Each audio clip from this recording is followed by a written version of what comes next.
Hello everyone and welcome back to our channel the legal firm, जिसमें हम last कुछ classes से discuss कर रहे हैं net paper one teaching aptitude subject को।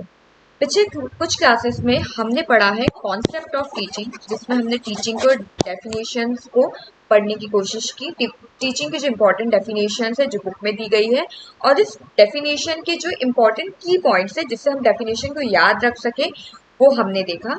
फिर हमने देखा था क्वालिटीज ऑफ सक्सेसफुल टीचर। फिर हमने पढ़ा था ऑब्जेक्टिव ऑफ टीचिंग।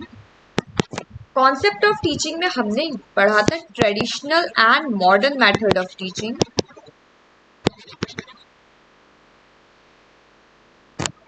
इसके अलावा हमने कुछ इम्पोर्टेंट फैक्टर्स पढ़े थे टीचर के लिए। हमने डिफरेंट ऑथर्स के व्यू पॉइंट के हिसाब से डिफरेंट डेफिनेशंस देखी थी। फिर हमने पढ़ा था process of teaching. Process of teaching में हमने देखा था कि तीन टाइप के प्रोसेस होते हैं, बाइपोलर, ट्राइपोलर और क्वाड्रिलर। इन तीनों प्रोसेस के बाद हमने पढ़ा था levels of teaching. Levels of teaching में भी थ्री काइंड्स ऑफ लेवल होते हैं, reflective level, understanding level and memory level. फिर हमने इन सब में टीचर का रोल, डीमेरिट, मेरिट, इन सारी चीजों को डिस्कस किया था। फिर हमने ऑब्जेक्टिव ऑफ टीचिंग को पढ़ा था, और ऑब्जेक्टिव ऑफ टीचिंग के बाद आज हम मूव करेंगे लर्नर्स कैरेक्टरिस्टिक्स में, जिसमें हम बात करेंगे कि लर्नर की क्या क्या कैरेक्टरिस्टिक्स होती है। डिफरेंट लर्नर की डिफरेंट कैरेक्टरिस्टिक्स होती है। ये कैरेक्टरिस्टिक्स डिपेंड करती है उनके एज ग्रुप के अकॉर्डिंग भी, उनके माइंडसेट, उनके इंटेलेक्चुअल, उनके आर्टिफिशियल और नेचुरल एनवायरनमेंट के हिसाब से। तो इस according teacher needs to work hard to help student to learn. So let's move to the class.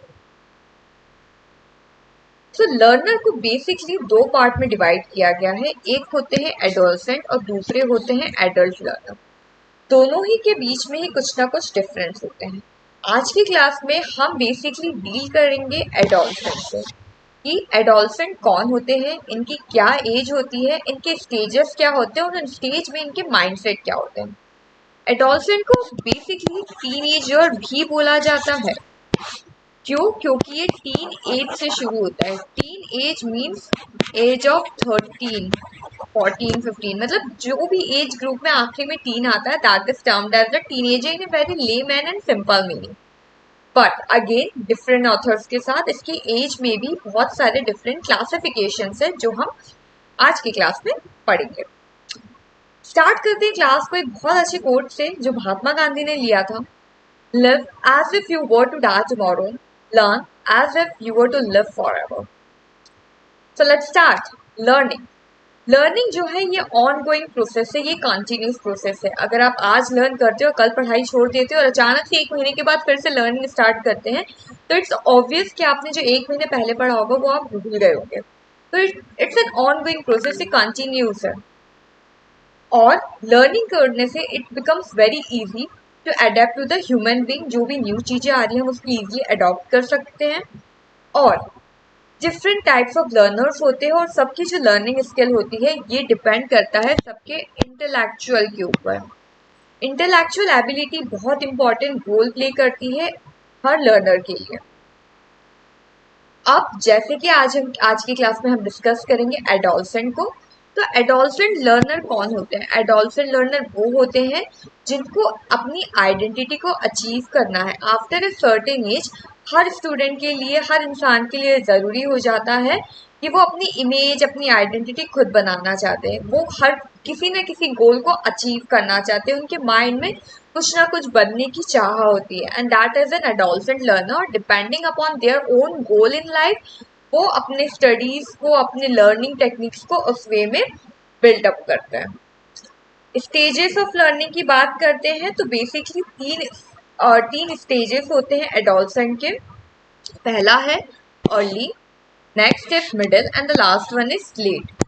So early stage जो होता है वो 10 ईयर्स से 12 ईयर्स होता है, जिसमें बॉडी के कुछ बेसिक चेंजेस दिखाई देने लगते हैं। फिर इस एज में बेसिकली जो चिल्ड्रन होते हैं उनको इंडिपेंडेंसी, प्राइवेसी, ये सारी चीज़ें बहुत ज़्यादा अट्रैक्ट करती हैं। They need their personal space. फिर आता है मिडिल एज। जो मिडिल एज है वो है 12 to 16 years.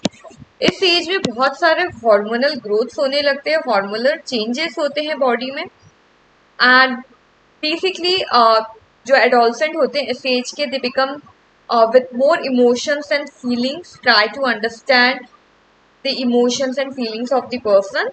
And last is the late age, that is the 16 to 19 years of age.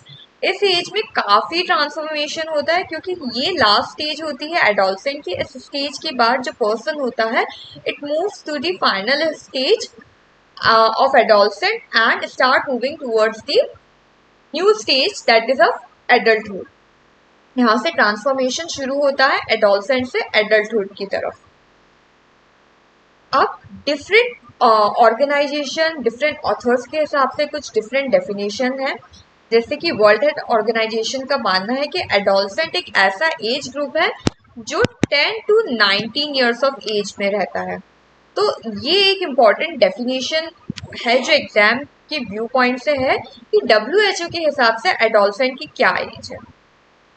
Next जो डेफिनेशन दी थी वो हॉल ने दी थी और इसको रिकॉग्नाइज किया था मार्गरेट एंड मेड ने। इसमें ये मानना था इनका कि जो एडोलसेंट एज रहता है ये ऐसा एज रहता है जिसमें बहुत स्ट्रेस रहता है और एक अनसेटल्ड पीरियड रहता है, जिसमें हर इंसान कुछ ना कुछ किसी ना किसी गोल को अचीव करना चाहता है, बट वो ग्रोथ कंप्लीट नहीं हुई होती, वो ग्रोथ अनसेटल्ड रहती है।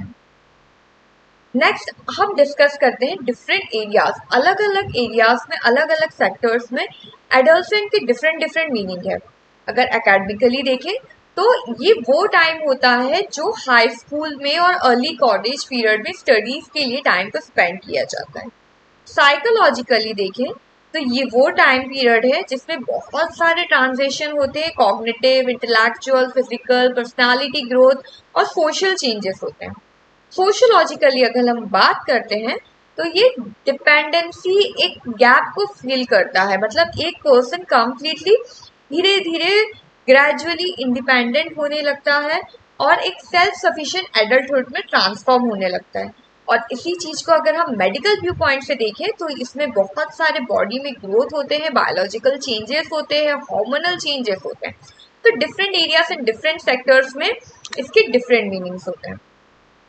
इंडियन कॉन्टेक्स्ट में बात की जाए तो ऐसा देखा गया है कि अगर हम इंडिया को वेस्ट साइड से अगर कंपेयर करते हैं, west part of the world से कंपेयर करते हैं, तो ऐसा कंपैरिजन में फील हुआ है कि जो एडल्सेंट इंडिया के होते हैं they are more dependent to their parents at a long time in comparison to the adolescent from the west side.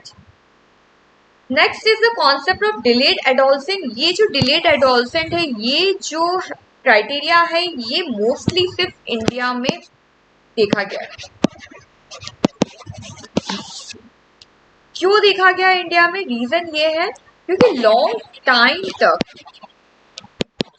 adolescent in India depended on their parents. They are not independent. They plan to be independent, but because of the love and affection of the parents and different factors, the environmental factor of India, the culture and tradition of India don't allow this at a very early age.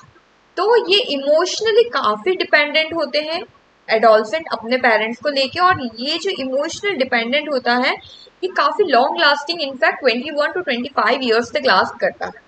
तो this is termed as the delayed adolescent.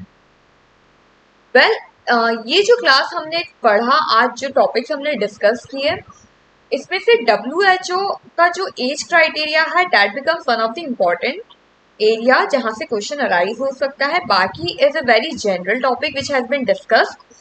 So WHO ने age group 10 to 19 years बताया था, and that's an really an important thing which can be asked in the exam. So this is all for today's class. I hope you liked the lecture. Do follow, share and subscribe our channel, The Legal Saga. See you in the next class.